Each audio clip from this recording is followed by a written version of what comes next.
Welcome, everyone. My name is Mary Turner. I'm Director of Training here at Bro Research Organization, and I will be presenting this webinar this morning.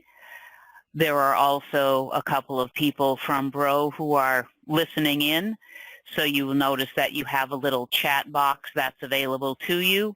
If during this presentation, if you have some questions that you have, if you'd like to enter them in that little chat box, someone from Bro will either get back to you during the course of this presentation or shortly thereafter.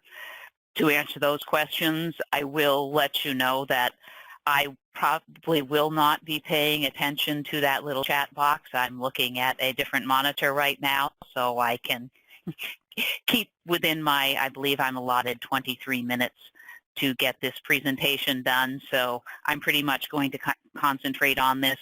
After the presentation is over, for all of you who are in attendance, a copy of the presentation will be available.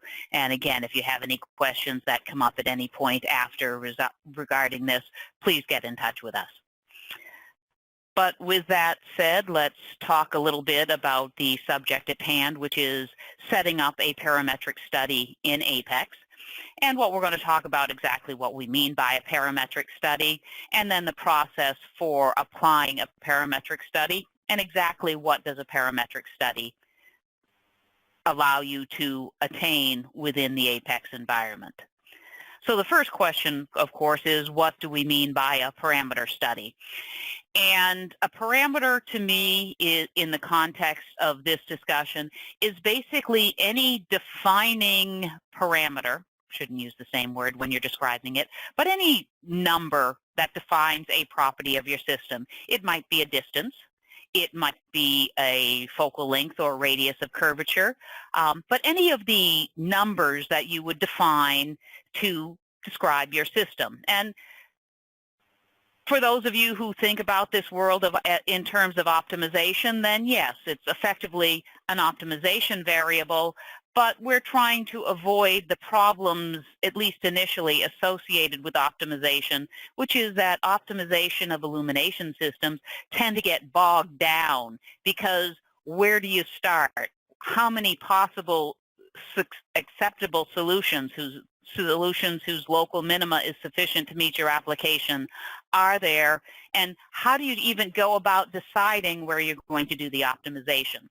So the result of a parametric study, the end goal is to do a more rigorous optimization, but what a parameter study is designed to do is to help you decide what the initial starting point should be. And as part of this process, what you'll be able to do is analyze some of these different parameters, these different numbers, to see which have the greatest impact on the design's performance, and in particular, which combinations of parameters show the most promise in leading to a viable solution. So if you want to think about it on the most simple level, a parameter is almost like a pre-optimization. It helps you know where to go, where to start. And as a simple case here, this is a system I set up to do a parametric study, and I allowed two, in this case, dimension variables to be perturbed in a fixed amount. And what we see is the result, in this case, of the total energy on a target as a function of various combination of variable values. So the difference between a parametric study and an optimization is rather than making continuous potentially slight changes to the value of a variable, we change the value in fixed steps and see how that affects the performance of the system as a whole. And what you can see here is that in this particular case, I have what look to be four very, very similar global minima, if you will, or optimal solutions. And I will say the reason this one looks a little bit smaller is simply because of the range of parameters I selected. If I allowed one of them to have a slightly wider range, I would have had effectively four very uniform peaks. So now I can look at this data and say, okay, well, all of these give me about the same solution, but this one is smaller, or this one fits better into my available volume. I can now ask other questions that can lead me to a better result. So what are the requirements to do a parameter study? Again, it is very similar to optimization. So what you're going to need to start off with, which parameters are you allowed to change? Position of your, for instance, the position of the LED, the radius of curvature of the reflecting surface, the conic shape of the surface, positions, spacings, any numerical value that can be entered into SOLIDWORKS can be used as a design parameter that can be modified.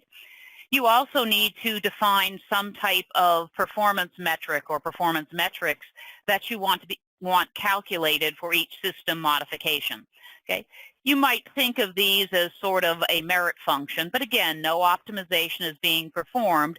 Apex will simply calculate one or more values as a result of each of these iterative changes and present that information to you. You also can apply constraints, which allow where design forms that violate the constraints will be indicated. Again, no optimization to move away from the violating condition, but it will be indicated when some type of dimensional constraint, whether it be an area, a length, a volume, is violated by one of these iterative designs. So now let's talk about the process of setting up the design study, the parameter study. What you need to do is to have any Apex assembly file. Ray tracing is going to be performed, so it must be an assembly file. That file will include all of the relevant geometry that needs to be included in the system, the geometry that can interact with the light, and any sources that are necessary. I will, as an aside, say when it comes to sources, as we know from doing illumination optimizations, the number of rays you trace will significantly affect the accuracy, the error in your calculation. But don't start with massive number of rays in your source. Just to start with the interim design, start small and add rays as necessary. You should always verify the design first by performing a ray trace. If the rays can't be traced through the system, then the iterative study isn't going to be able to provide you any information. So this is just to make sure that you have a valid, viable system before you try to do the parametric study.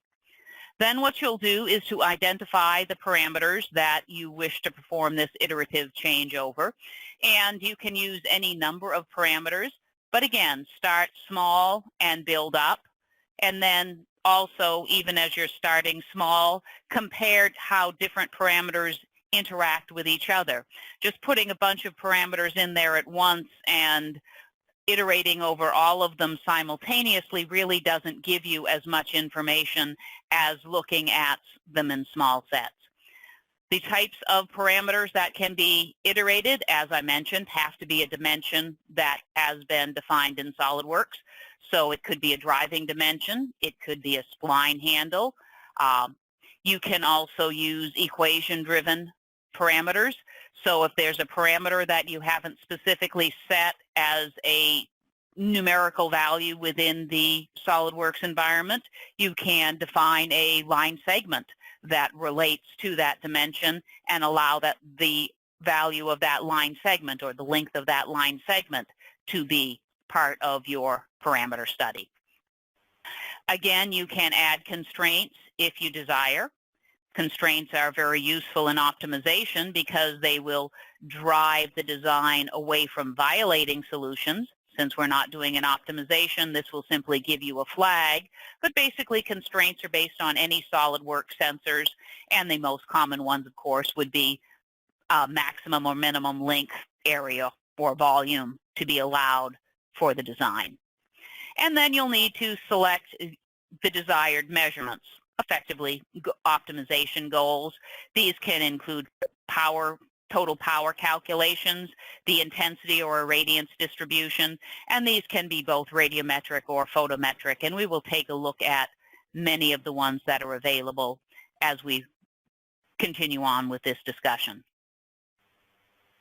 Additionally, you can perform multiple parametric studies and save them with your design. So when you come back and reload the design tomorrow or 6 months from now, that information is all available to you, so you can go back, reanalyze the data, make changes, and continue on with your design work. You can also start by using a particular number of parameters or a particular set of parameters, and you can add more, enable and disable parameters at different stages of an analysis if you desire to do so. But again, the key is, and my recommendation would be at least, to initially look at interactions between a small number of parameters and then add in others if you find that you're not approaching a viable solution space. But you should be able to determine those parameters that have the greatest impact on the overall performance of your system. And then the result of each iteration will be saved.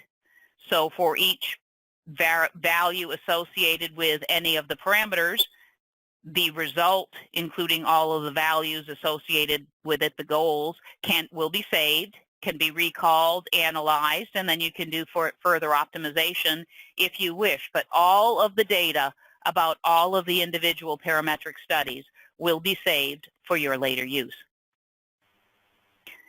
So now we'll go into a little bit more detail looking at how things are set up within the APEX environment. And as mentioned, the study parameters are any dimensions that are defined within SOLIDWORKS. So I can have a sketch dimension, or I can have a mate dimension, as I have right here. And again, dimensions, spline handles on spline curves are also available. Obviously, be careful with spline handles, because as you move those around in SOLIDWORKS, you find that sometimes you have geometry that violates physical reality, and SOLIDWORKS gets upset. But fortunately, within the APEX parameter study, you will be able to limit the amount of changes to each of these items. Okay? But when you select, in this particular case, you can see that the dimension 6 is highlighted. You'll just click to accept that as a study parameter, and it will be entered into the table of data.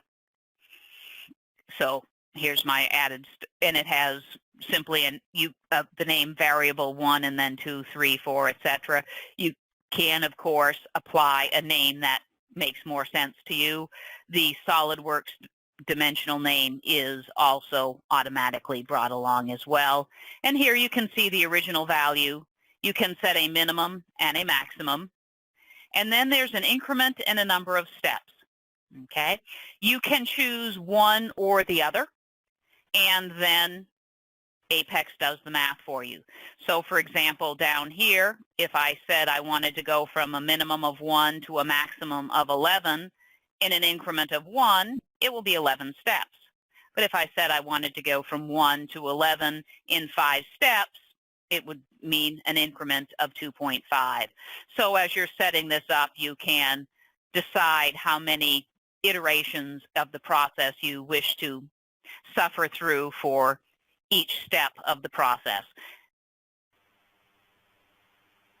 And the constraints basically are where you get to set a limit. I don't want something to exceed or to be less than some amount.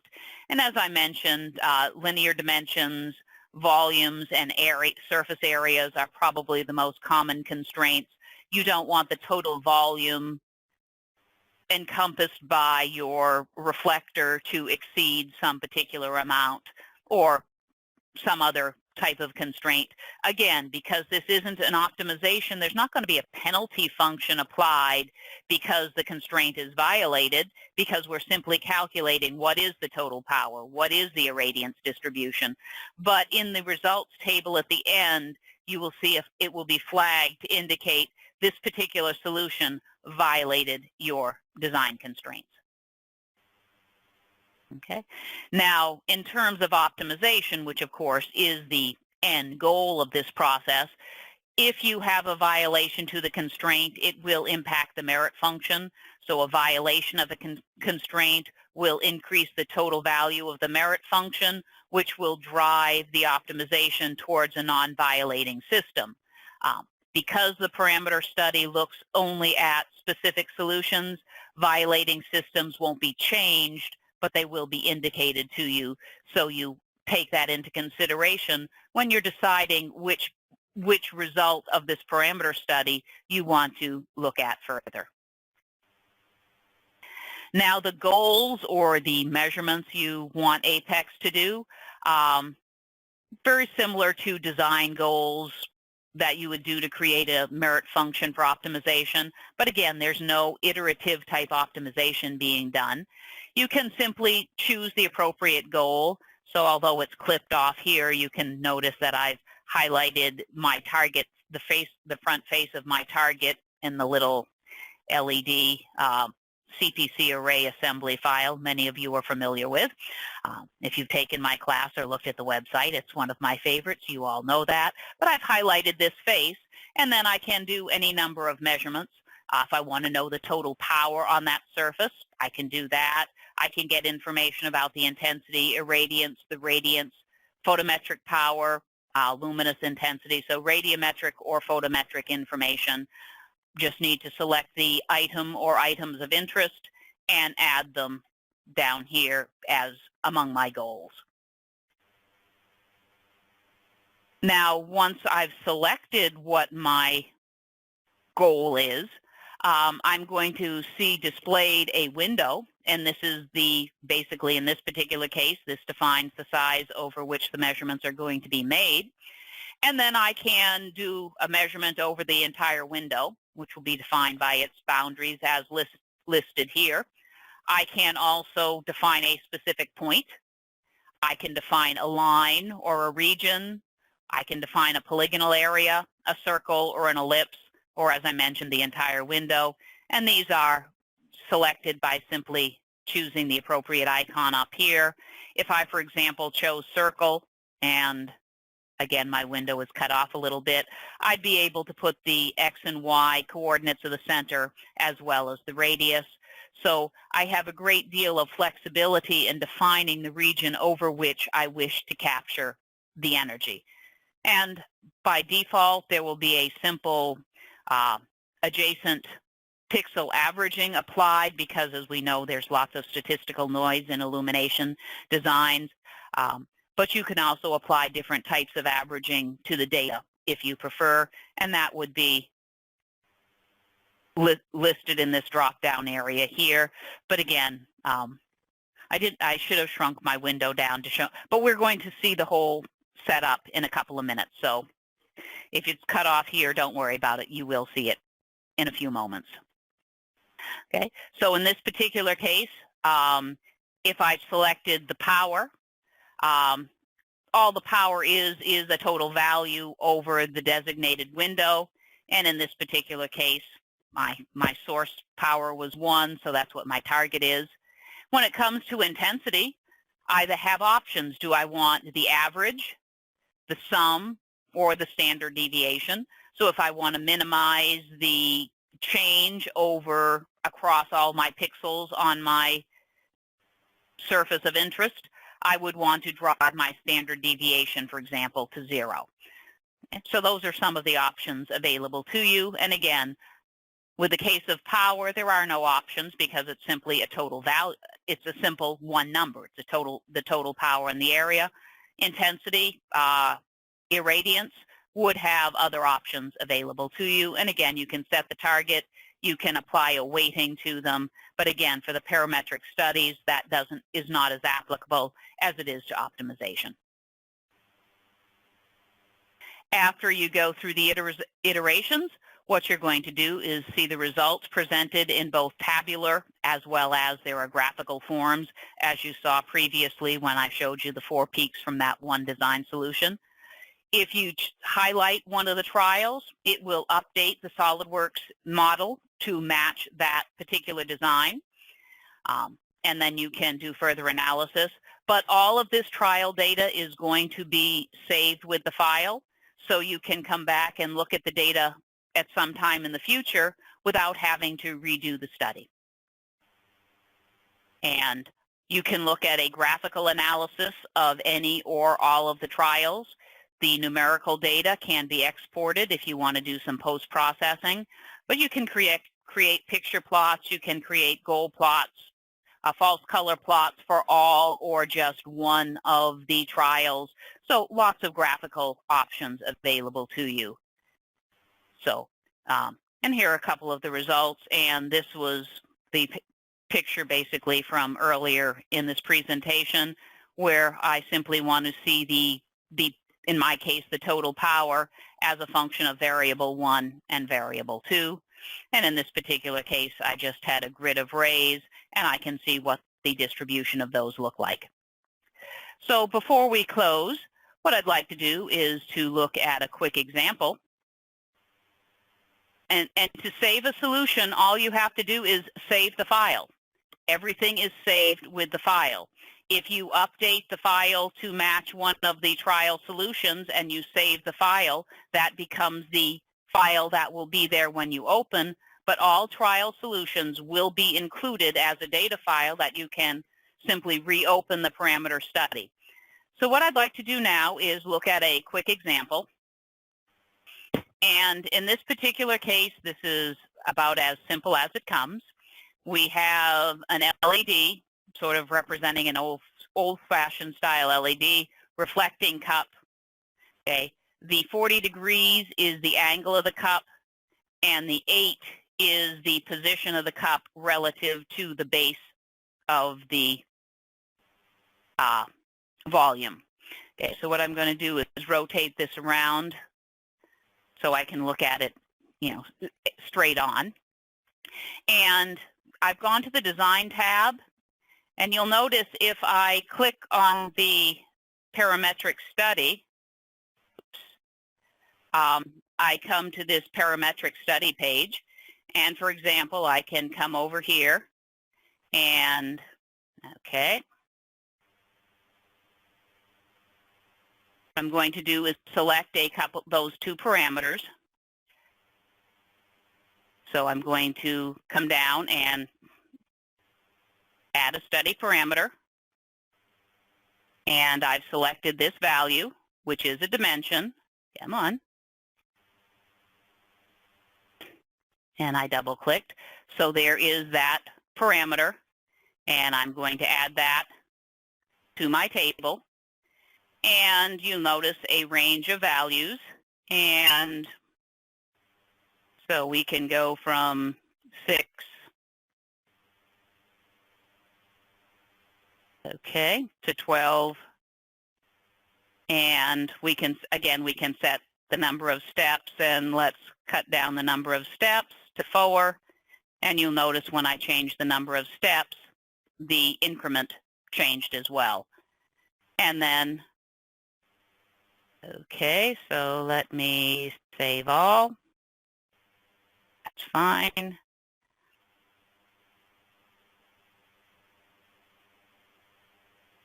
So we have this dimension selected. I'm going to add a study parameter. That is this dimension. Come on, let's go here. And I'm going to add that. And again, we have the angle. And so, for example, I can go from 30 degrees to 60 degrees in 3 steps. Now, maybe what I want to do is to maximize the energy on my target.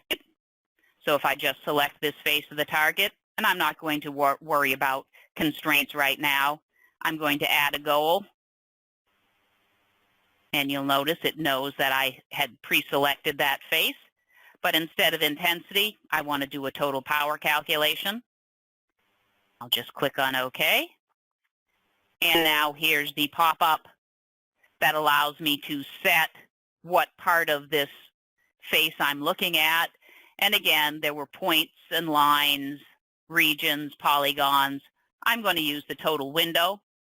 So I'll just click on the total window so it knows the size. If I wanted to change that, I could also come in and hand enter the data if I desired. And here's where I can change the averaging from the simple adjacent pixel tools. I'm going to, for our purposes, that'll be fine. And now I'm just going to add this to my goals. And close that for now. And my target is 1. It's power from my source. I want all of it there. And since it's my only parameter, the only goal, target weight of 1 is fine. And now all I have to do is click the Run button. And what I'd like to do is to get this in a better view, but you can see that these numbers are changing, updating as we go through each cycle. This is set up to do a total of 12 different sets, and you'll notice that this will update as we go through, and you can see the numbers changing.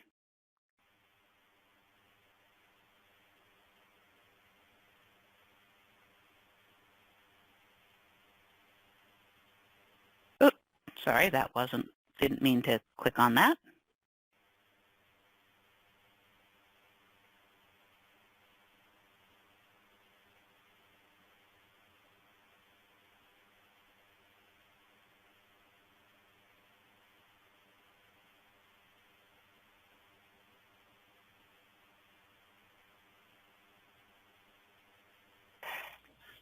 So this is the basic process, and I wanted you to be able to see the process at work, but I don't want you to have to sit here and let me go through this. So what I'm going to do is, that's fine. I can now choose to look at the results view. I'm going to come up here and look at this, and you'll notice as I select different trial solutions, you can see that in this particular case, we're changing the angle first. So this value, the height stayed the same as we iterated through the angle. Now the height changes, and we're going to iterate through the angles again. But I can select any of these. I can analyze them. But the key is if I come up here and do a file, save everything.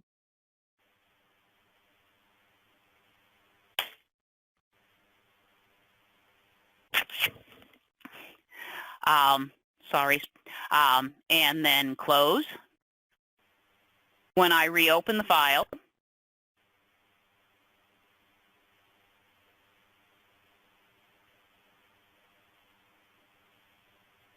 and go back to the Design Study page and choose my Parametric Study, all of that data is available to me. And I did one study, but I can duplicate studies, so most of the things are the same, and then simply change maybe the parameters. I can add additional studies, but again, this is a way to allow me to decide where I should start my optimization.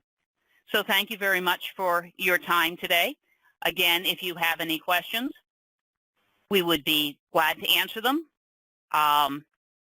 And I will be making a copy of this presentation available to be distributed to you sometime today. So thank you very much again, and this concludes today's presentation.